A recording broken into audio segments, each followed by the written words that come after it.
बिस्मिल्लाहिर्रहमानिर्रहीम अस्सलामु अलैकुम। मैं हूं करामत मुगल और मेरे साथ हैं सईद बलोच साहब। सुप्रीम कोर्ट से आपसे मुखातिब हैं। एक तो फुल कोर्ट इजलास हुआ है, क्या मैसेज क्या है? जस्टिस मंसूर, जस्टिस मुनीब साथ बैठे हैं। एक तो वीडियो लिंक पर थे, एक कोर्ट में बैठे हुए हैं। वो मामला जो पहले चल रहा था काजी साहब की वजह से खतो खती हुई थी सुप्रीम कोर्ट, ये ख़त वो ख़त। अब क्या मैसेज गया है इस यूनिटी का? क्या जो 26 में आईनी तरमीम लाए थे वो तो काला नाग कह रहे थे, कुछ और तशबीहात दे रहे थे। क्या उनको अब सांप खुद ही सूंघ जाएगा? बहुत शुक्रिया करामत मुगल साहब। देखें, आज अंदर इत्तेफाक में बरकत है वाली सिचुएशन है या मस्जिद की एक एक ईंट अलग अलग है, इसका फ़ैसला तो शायद आज जब एलामिया आएगा तो वहाँ से पता चलेगा। और क्या उन मीटिंग मिनट्स के अंदर या उस एलामिया के अंदर वो सारी इन्फॉर्मेशन लिखी जाती है जो फुल कोर्ट इजलास में जिसके ऊपर गुफ्तगू हुई होगी। यहाँ ये इस बात जहन में रखें कि जस्टिस मंसूर अली शाह साहब इस फुल कोर्ट इजलास में शरीक हुए हैं बजरिया वीडियो लिंक। जी। और जस्टिस मंसूर अली शाह के इस वीडियो लिंक में शमूलियत से इस बात को तक़वियत मिलती है कि कम अज़ कम प्रैक्टिस एंड प्रोसीजर कानून केस वाला मामला तो लाजमी डिस्कस हुआ होगा। फिर साथ सुप्रीम कोर्ट के फैसलों पर अमल दरामद करवाने के हवाले से भी मामला डिस्कस ज़ेर बहस आया होगा कि ये क्या बात हुई कि हमने 12 जुलाई से फैसला दिया हुआ और आज 3.5 माह हो चुके हैं और ताहाल इलेक्शन कमीशन ने सुप्रीम कोर्ट के फैसले पर अमल दरामद नहीं किया। इतनी जुर्रत कैसे हुई इलेक्शन कमीशन की कि वो सुप्रीम कोर्ट के फैसले की हुक्म अदूली करे? तो ये भी एक अहम ज़ेर बहस नुक्ता सुप्रीम इजलास के अंदर हो सकता है।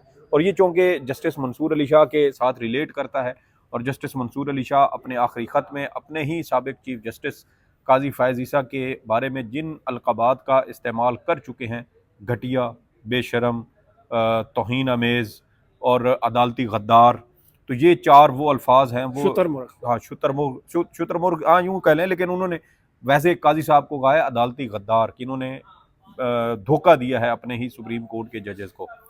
तो जब इस तरह के अलकाबात वो इस बुनियाद पर कर रहे हो कि एक सुप्रीम कोर्ट का जज इतने बड़े मनसब पे, जो चीफ जस्टिस पाकिस्तान भी है, वो चीफ जस्टिस पाकिस्तान के मनसब पर बैठा हो और ये कहे कि आपने सुप्रीम कोर्ट के फैसलों पर अमल दरामद नहीं करना, ये कितनी छोटी घटिया ये हरकत है। और इसके लिए बाकायदा उन्होंने अल्फाज पैटी का लफ्ज़ उन्होंने जो है वो अपने ख़त में इस्तेमाल किया। तो अगर आप उसका तर्जमा निकालें, छोटा या अदना, घटिया, कमतर, इस तरह के अल्फाज के अंदर वो उस लफ्ज़ का इस्तेमाल किया जाता है।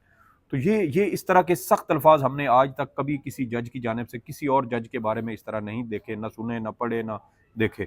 तो बहरहाल अब ये इस्तेमाल हो चुके हैं, रिकॉर्ड का हिस्सा बन चुके हैं। तो इसका मतलब ये है कि सिर्फ ये जस्टिस मंसूर अली शाह का ख़त नहीं था, इनके पीछे वो तमाम जजेस भी खड़े हैं जिन्होंने मखसूस नशिस्तों का अक्सरियती फैसला दिया है। और वही तमाम जज इस वक्त फुल कोर्ट के इजलास में भी शरीक थे। तो यकीनन उनके भी तहफ़्फ़ुज़ात होंगे कि सुप्रीम कोर्ट फैसला दे और इलेक्शन कमीशन कहे कि मैं अमल नहीं करता। 3.5 माह हो चुके हैं और इलेक्शन कमीशन के कानों पे जूं तक नहीं रेंग रही।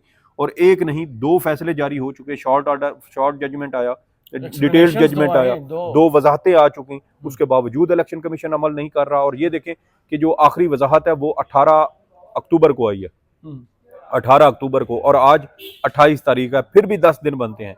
और ये 10 दिन गुजरने के बावजूद इलेक्शन कमीशन इस बात पे कायल नहीं हो सका कि सुप्रीम कोर्ट के फैसले पर अमल दरामद करना है या नहीं। हालांकि दूसरी आईनी जो दूसरी वजाहत है उसके अंदर ये कैटेगोरिकली लिखा है कि सुप्रीम कोर्ट ने आइन के आर्टिकल 51 और 106 की तशरीह की है, इसलिए सादा कानून साजी या सादा कानून में कोई तरमीम सुप्रीम कोर्ट की उस आइन की किसी भी आर्टिकल की गई वजाहत या तशरीह को वो सेट असाइड नहीं कर सकती, गैर मौसर नहीं कर सकती। इवन एक सादा कानून साजी के से मुतल्लिक भी अगर सुप्रीम कोर्ट का कोई फैसला होता तो तब भी कोई कानून, क्योंकि इस हवाले से भी सुप्रीम कोर्ट ये कह चुकी है कि कोई ऐसा कानून जिसका बुनियादी हकूक से ताल्लुक हो उसका माजी से इतलाक ऐसे नहीं कर सकते।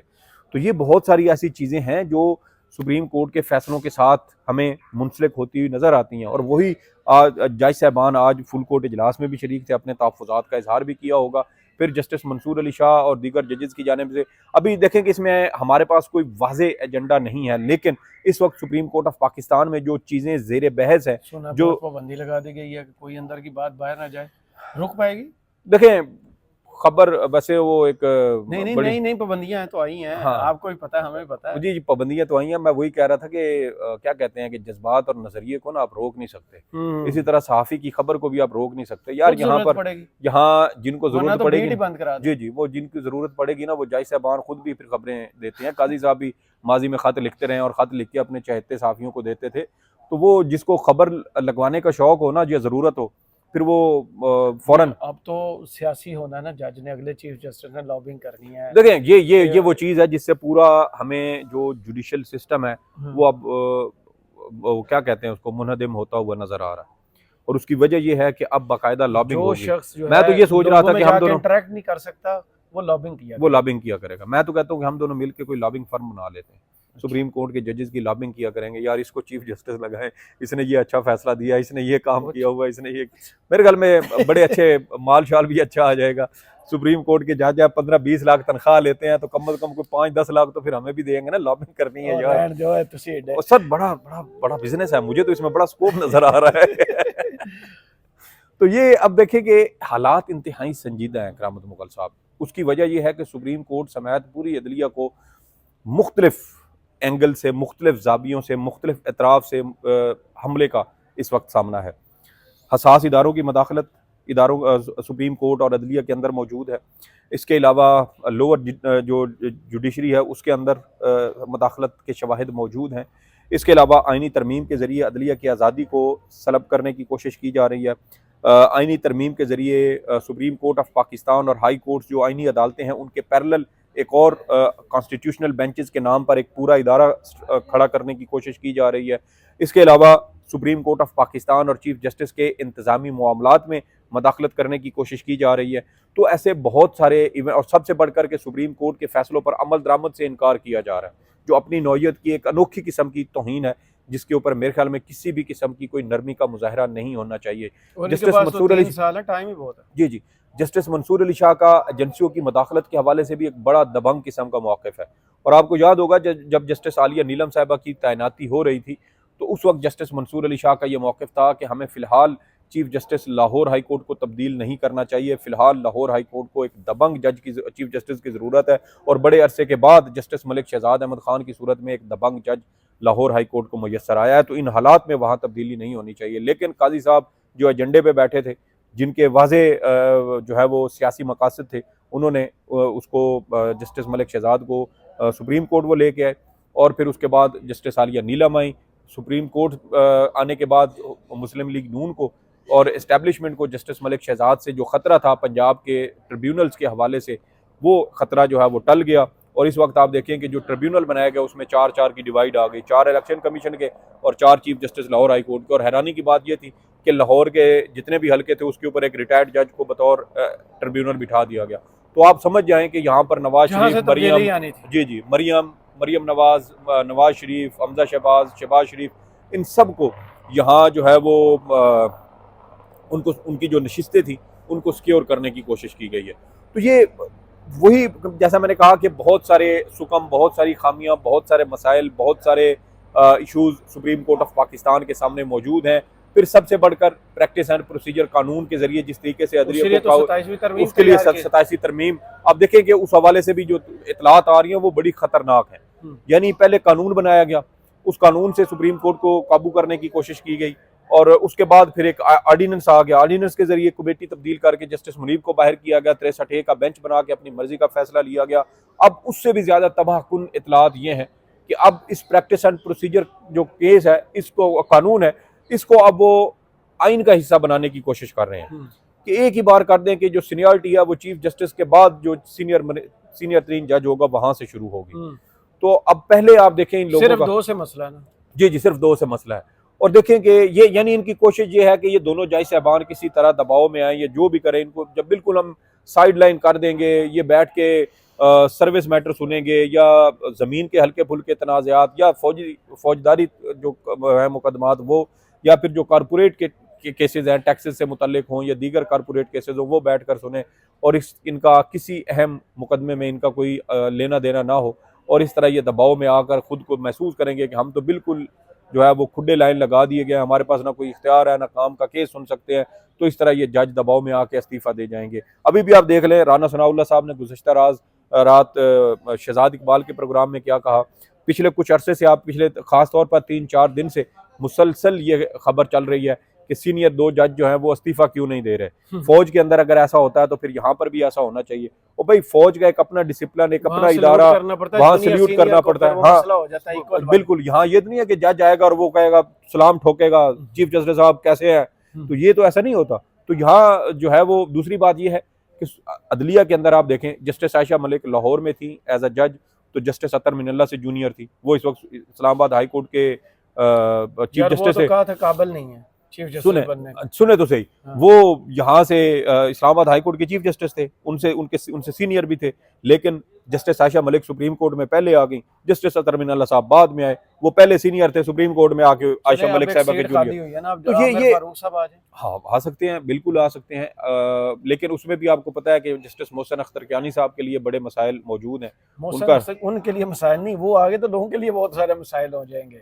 देखिए लोगों के लिए नहीं, वो आम डर जो है ना कि हमारे कंट्रोल में नहीं है, वो मैं डर। वही कह रहा हूँ कि उनके लिए मसाइल इसी वजह से पैदा होंगे कि जो लोग, जो इदारे उनको पसंद नहीं करते, जो शख्सियात, ताकतवर शख्सियात उनको पसंद नहीं करती, जो जस्टिस मोहसिन अख्तर कियानी जो ताकतवर शख्सियात का कहना नहीं मानते और उनकी मर्जी का बेंच नहीं बनाते, उनकी मर्जी के मुताबिक अपनी राय चीफ जस्टिस आमिर फारूक के खिलाफ साथ जो है वो मिलाते नहीं है, तो फिर मोहसिन अख्तर कियानी साहब के लिए मसाइल बढ़ेंगे। और मज़े की बात क्या है कि जिस जज के बारे में उसकी अपनी अदालत के 2 जज इतने संगीन इल्ज़ामात लगा रहे हैं, वो जज आज भी Aamir Farooq chief justice Islamabad high court की कुर्सी पर बैठा है, वरना इन जस्टिस आमिर फारूक साहब के खिलाफ जुडिशल काउंसिल में कार्रवाई चलती और इनको इसी तरीके से अदलिया से उठाकर बाहर फेंका जाना चाहिए था, जैसे दूध से गिरी हुई मक्खी को निकाल कर बाहर फेंका जाता है।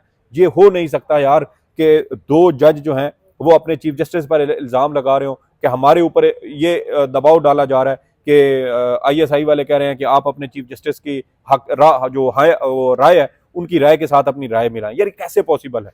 और कोई नोटिस नहीं लिया गया। यहाँ पर भी वो काजी साहब थे सबसे बड़े सहूलतकार, निज़ाम के गारंटर, जामिन, और उनकी रिटायरमेंट के बाद अब हम कुछ उम्मीद कर सकते हैं कि जुडिशल ये जो फुल कोर्ट इंतजामी इजलास है उसमें कोई तरमीम पर तो अभी कोई रिस्पांस या रिस्पॉन्ड उस तरह नहीं आया ऑफिशियली जिसे कहते हैं, क्योंकि अभी तो पहली बैठक थी, इसके बाद देखेंगे क्या आगे लाहे अमल आता है। वो 27वीं तरमीम पर चले गए हैं, तो ये काले पूं वो जो कहते थे अतर मंडल असम ब्लैक बम्बल भी पुरस्कून हो चुके हैं।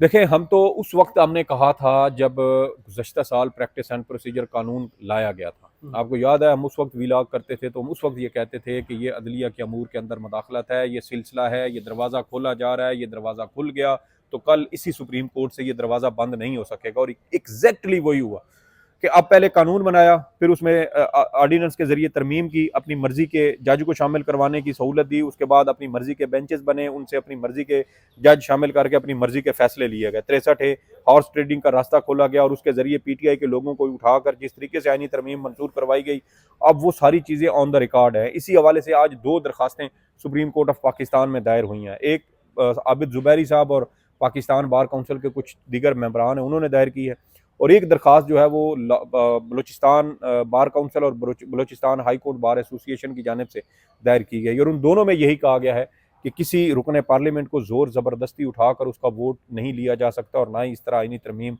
मंजूर करवाई जा सकती है। इसके अलावा जुडिशल कमीशन की तश्कील के हवाले से भी शदीद तहफ़्फ़ुज़ात का इजहार करते हुए कहा गया है कि जुडिशल कमीशन को कार्रवाई से या किसी भी तरह की अपॉइंटमेंट करने से रोका जाए जब तक कि इन दरखास्तों के ऊपर कोई हतमी फैसला नहीं हो जाता। लेकिन अब ये सारी चीज़ें भी आप देख लें, यहाँ पर भी एक डेड लॉक बरकरार है। और वो डेड लॉक क्या है कि सुप्रीम को जो आईनी तरमीम है उसमें आपने ये कह दिया कि 5 रुकनी लार्जर बेंच आईनी मामलात को सुनेगा, तो 5 रुकनी लार्जर बेंच जो है उसके अंदर जज कौन कौन से होंगे, कहाँ से आएंगे, फिर जो अपीलें पहले से ज़ेरे समात पड़ी हैं, मिसाल के तौर पे मखसूस नशिस्तों वाले फैसले के खिलाफ नज़रसानी दरखास्तें, वो कौन सुनेगा, मिलिट्री कोर्ट्स केस के फैसले की जो अपीलें पड़ी हैं उसके ऊपर भी नया बेंच बनाना पड़ेगा, वो कौन सुनेगा।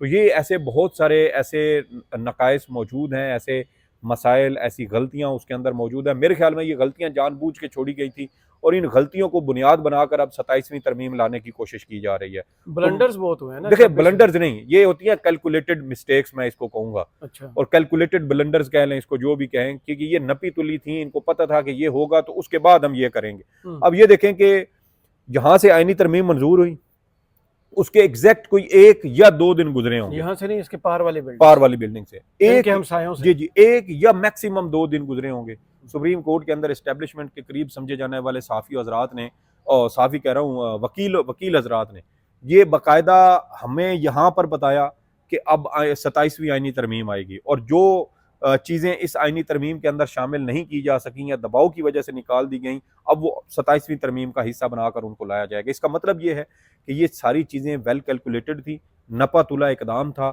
इससे पहले राय आमा बनाई गई, चीज़ों को डिस्कस करवाया गया, गलतियों को उजागर करवाया गया, और अब एक नई तरमीम लाकर इन गलतियों को दुरुस्त करने के बहाने कुछ ऐसी चीज़ें भी की जाएंगी, कुछ ऐसी चीज़ें ऐड की जाएंगी। मिसाल के तौर पे फ़ौजी अदालतों वाली बात अभी भी चल रही है।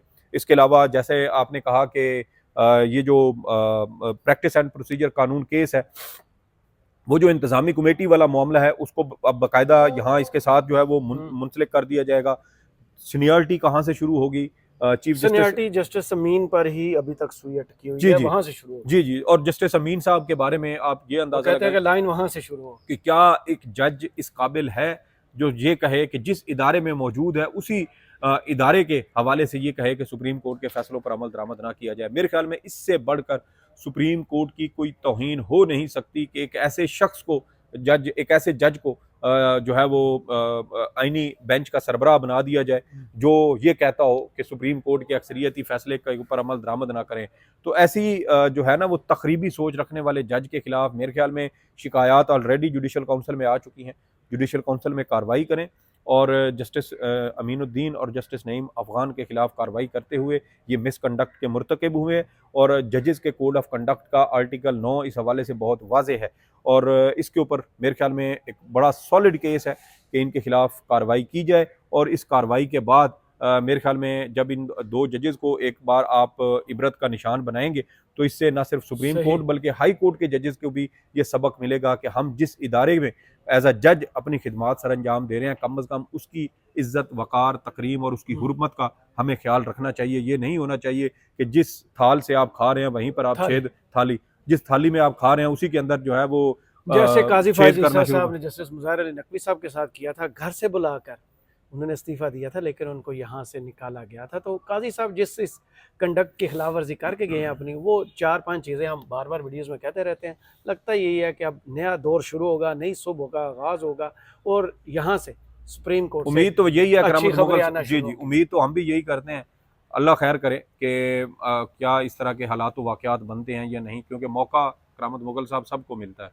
या अफरीदी साहब को भी मौका मिला, हमने मंसूर अली शाह साहब का कहा, उनके पास भी मौके थे, काजी साहब के पास तो मुतअद्दिद मौके थे लेकिन उन्होंने नहीं किया। तो अब देखना यह है कि क्या या अफरीदी साहब इन मौके से फ़ायदा उठाते हैं, क्या वो तारीख में काजी साहब वाली साइड पे पढ़ा जाना लिखा जाना उन्होंने ज़रूरी तो है। मुनीर से टॉप किया ना, जस्टिस मुनीर को टॉप किया। देखिए ना, तो अब रेस लग गई ना, रेस लग गई। अब देखिए कौन कौन इस दौड़ में मजीद शामिल होता है। बहुत शुक्रिया सईद बलोच साहब, आपके तजिए का कमेंट बॉक्स में ज़रूर बताइए वीडियो आपको कैसी लगी। इजाज़त दीजिए, अल्लाह हाफ़िज़।